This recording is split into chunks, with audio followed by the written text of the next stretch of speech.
Hi, Chris Walker here. Today I want to talk about being inspired or despired, and it's a very important topic, I believe, because in organizations and families and teams all around the world, people seem to have um, be hanging on to the model that we can be a fragmented, segmented individual, and that if we lead a person at work and their results are good at work, all else around that individual is nothing to do with you or has no effect on that person's work life. Now, so in other words, it's saying if I win 100 meters and I win the 100-meter gold medal, it doesn't matter about my relationship, it doesn't matter about my health, my family, it doesn't matter about my financial circumstances, and to a certain degree, my spiritual, and to a certain degree, it doesn't matter to my 100-meter sprint time where those things are at. And so we can, as a let's say as an organization, look at our culture and say, as long as we're performing well, as long as all the people in the organization are on board, engaged, we're fine. And that's a really short sell of the social responsibility we have as a leader. I take people to Nepal, and in Nepal, I think it's identical to an organizational leadership situation or a family leadership situation, and that is there's a group of people going up the hill, and they're acclimatizing, and that's a biological acclimatization. Their body is adapting to altitude. If they're a group of 9 people, one of those people in that group may not be able to acclimatize at the same rate as the others. Now, that's not to say that that one person's anything wrong with them. What it's saying is their biological nature is just unable to adapt to the environment at the same pace as the other 9. Now, I have 2 choices. Slow down the 9 to adapt at the same place as the 1, or let the 1 go down. And I get people to sign a form before they come to Nepal to say, if I say go down the hill, I mean go down the hill, and there is no choice. And I will give them a guide and a porter and send them off down the hill on their own trek. So I kind of like see how in organizations and in families and teams, how that doesn't play out. That quite often the lowest common denominator in a group becomes the one that dictates the pace. That we can always see that 80% of a leader's time is spent dealing with 20% of the people, and that 20% of people are often desperate, despired people who've committed not to evolve. So the difference between a Himalayan mountain and an office or a team or a family is that in the Himalayas, the biology of the body may not volunteer to evolve, and that is not something a person has a lot of choice about.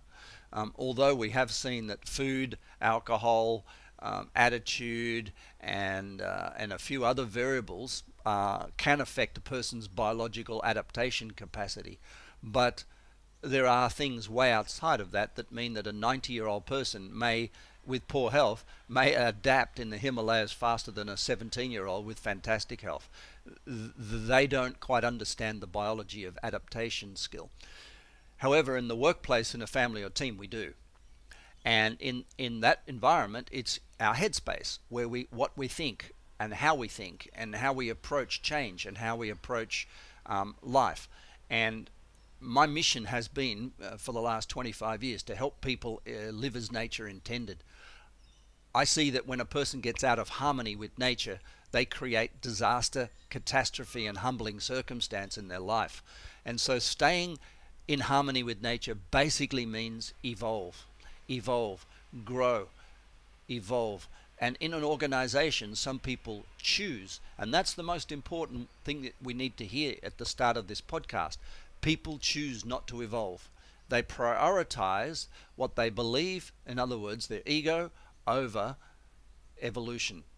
And the consequence of that is they get ill, or they hold the team back, or they take up a lot of airtime in the organization. And I'd like to show you a few ways of how to deal with that in this podcast. So, to live as nature intended means we consider ourselves like a tree. We start off as a seed, very small. we are protected by other trees, we eventually grow branches, we eventually grow leaves, and eventually we have our top leaf and we have the branches, our lower branches. And so we can say we are basically a nature, but all nature's organisms, we are one of them. And that we have our fundamental grounding, we have our higher inspiration, the higher leaves, but we must recognize that any tree that stops growing dies.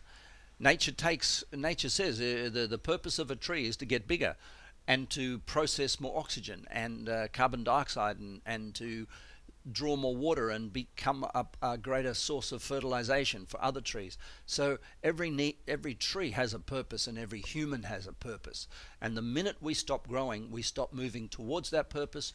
We, in fact, not nature, we sabotage our own life. So when we look at a total human leadership, total human balance, we see that there are 7 areas of life. Each of those 7 areas has a hierarchy of consciousness or a hierarchy of thinking. There's desperate thinking, which is got to, and there's inspired thinking, which is love to. And what we'll see is that instead of saying that there's just one person, what we can say is there are 7 areas of life in every single human being. There are 7 hierarchies of got to love to.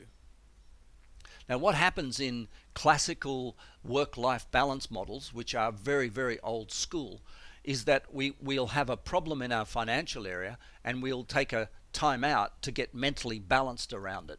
So in other words, we'll solve one area of life by focusing on another. A great example of that is when our career starts to stress us, we start thinking of what we can do in our relationship and at home to relax, and we might even go to a yoga class after work because our career is stressing us. And that's a ridiculous farcical model. If we're out of balance at work for 5 minutes, the decisions we make, the work we do becomes, the decisions we make become lopsided and emotionally driven. The work we do becomes hard work and not necessarily good work. We generate twice as much trouble as necessary for those around us. We breach trust with those who want to be able to trust our heart, our capacity to bring chaos to order. We breach the trust, and so then we generate secondary problems in the organization. So this idea of saying, oh, work-life balance is a myth. It's a lumpy old button-up boots, T-model Ford type of approach to a modern day, when, if you think about it, with the technologies and the sciences and everything we have in today, we need to be able to balance ourselves every hour, every half hour. If we enter a meeting out of balance, that whole meeting and the consequence of it can affect our work, our business, the career, or the clients in a huge way. So coming back to balance, it's not about going home and rebalancing. I say to people, the first sign of incompetence is going home. The first sign of imbalance, the first sign of incompetence at work is going home with less energy than you came to work with. Now, most people are not digging ditches. Most people are sitting in some form of office environment. And to say I'm going home exhausted, what it's basically saying is I've spent the day emotional. I've spent the day in emotion, and the greater the emotion, the lower the consciousness. So in other words, a got-to person has the highest emotion, is the most unproductive, but may look like they're working the hardest. So let's look at the options here. Real balance. Real balance is not balancing our financial problems by getting a new relationship, which is what a lot of people do, or balancing their relationship problems by making more money. It's basically saying, if I have a financial problem, I'm going to balance it inside the financial area by looking at where am I got to in finances, how can I move that up to should, how can I move it up to need to, how can I move it up to want to. Now, what's a got to problem in finances? Let's say I'm going to work and I've got to work, or I can't pay my rent. That's an emotional consciousness. That's a level of thinking that means I can't go to work to love it. I'm going to work because I've got to pay the rent. So it ends up being that we have 7 areas of balance in our life. And some people might say that they're hierarchical. What's more important to you, your relationship or your finances? What would you give up first? And I say that's a very poor question.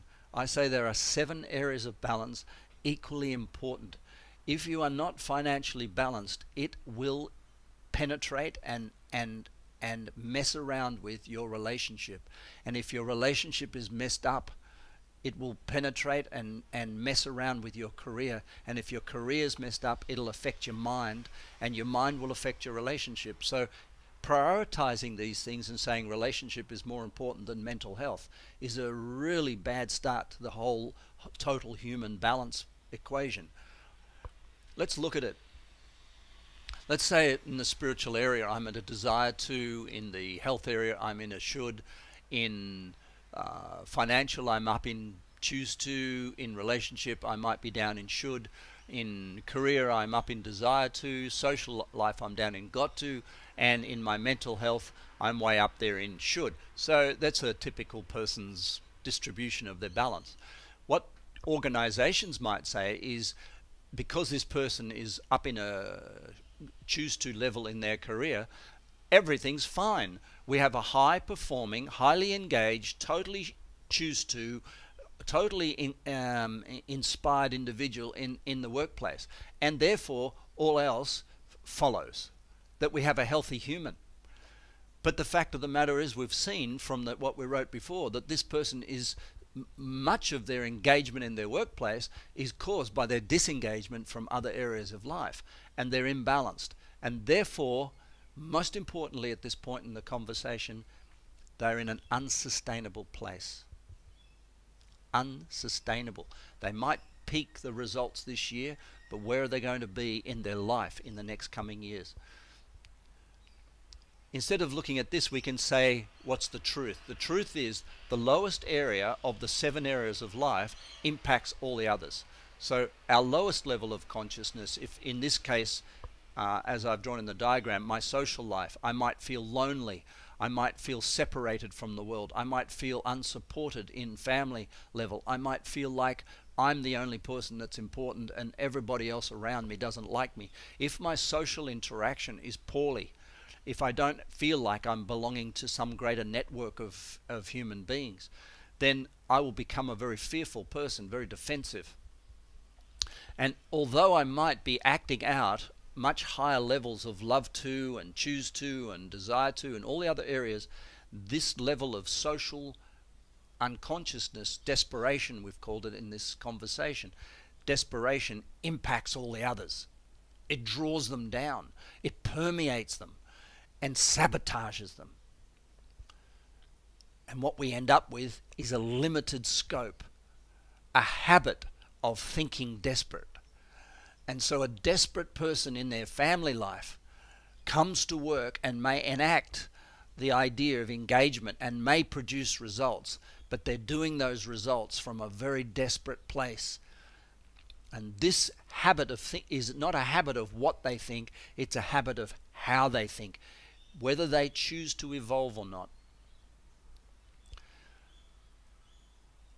Signs of a stuck person, you know, as I've said before, the tree needs to grow. The tree needs to get bigger. And what happens every time the tree gets bigger is that we go from got to up to love to in an area of life, and we get to love to, which is inspired just long enough to get either promoted or receive new information or a new project just in time to become incompetent.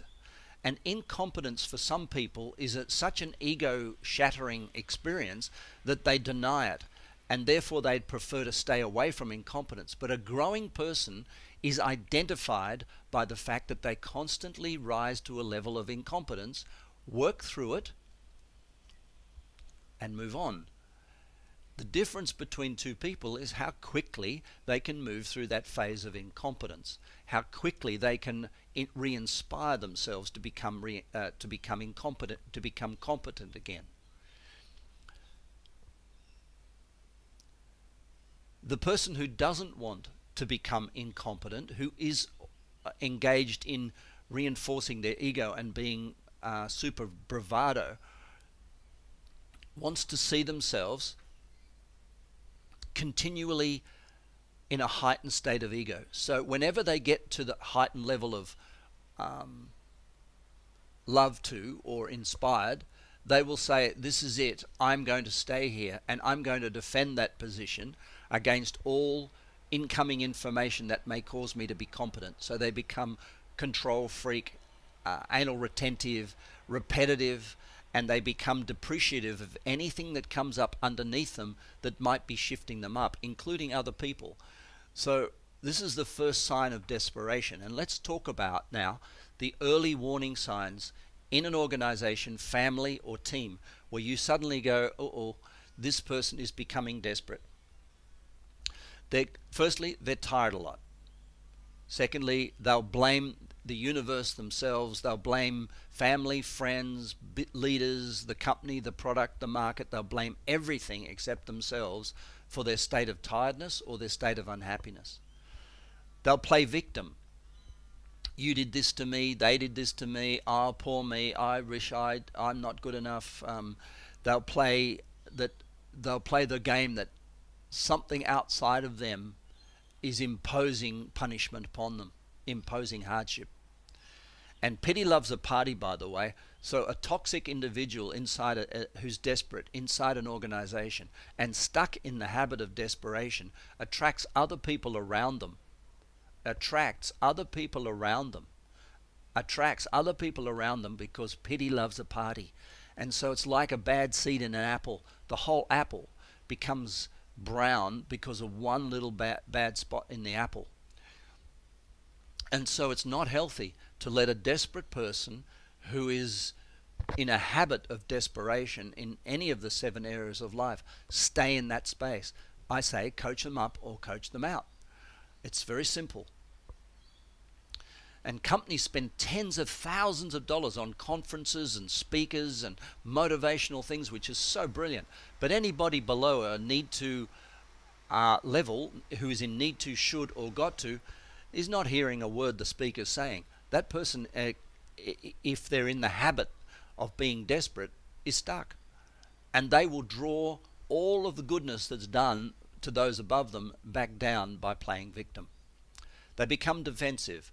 They're certainly resistant to change. When I talk about the 80-20 rule, 80% of the money and time and energy spent by an organization causing change within the organization is spent on 20% of the people who are the desperate ones who won't change anyway.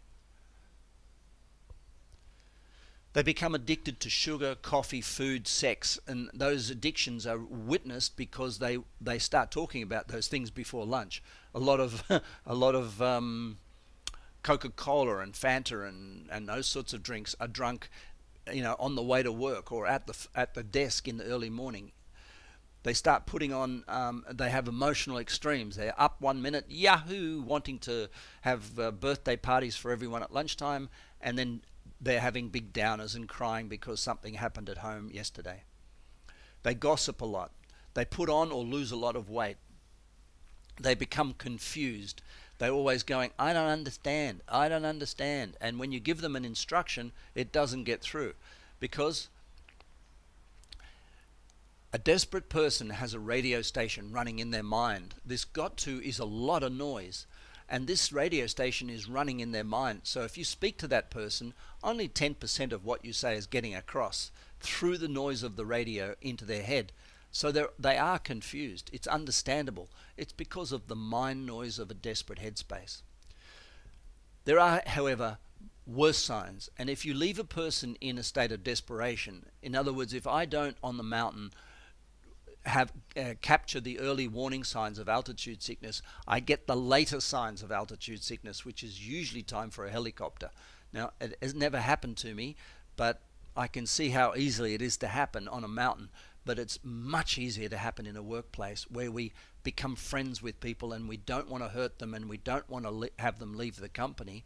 We'll turn a blind eye, and therefore we end up with the danger signs of desperation.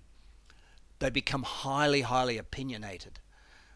They become dictatorial. They know what they always say. They know what's right, and this is the way I want it. And if, like, even if the organization's CEO tells a person that this is the way it's going to be, their opinion fights higher opinion. It's just a completely defensive turtle shell approach. They become extremely obese or start losing weight to a point of ill health. They overwork. They're the ones that are staying late. They're the ones who are always using massive amounts of time, working weekends, working late at night, to do what they're incompetent at doing within 8 hours. So in other words, they haven't adapted their work process. They've just squeezed more time out of their life to do the work. This is a sign of extreme incompetence and extreme desperation. They're hyper committed, hyper not committed, hyper ventilating, hyper emotional, hyper happy, hyper sad. Sugar becomes a priority. Alcohol becomes an emotional relief. They get domestic strife.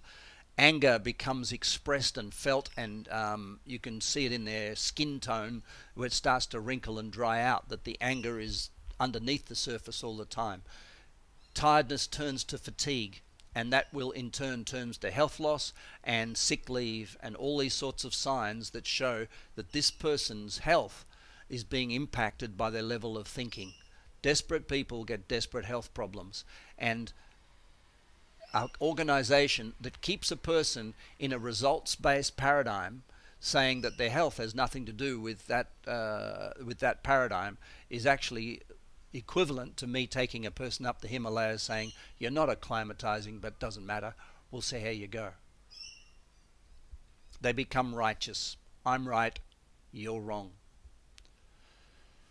Compassion in leadership, as the Dalai Lama said, has two sides: soft and hard.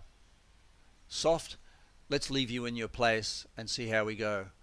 Tough love means you're not evolving at the same rate as the other 9. It's going to cost us an arm and a leg and to keep you coming along with that team, and it's going to cost you as an individual and your family and your children so much, because we're going to over promote you. It's better to coach them out or coach them up, but never leave a person in a state of desperation. This is Chris Walker. Have a beautiful day. Remember, when you live as nature intended, you get as nature intended. And all human tragedy, disaster, and humbling circumstances come from disharmony with nature. Bye for now.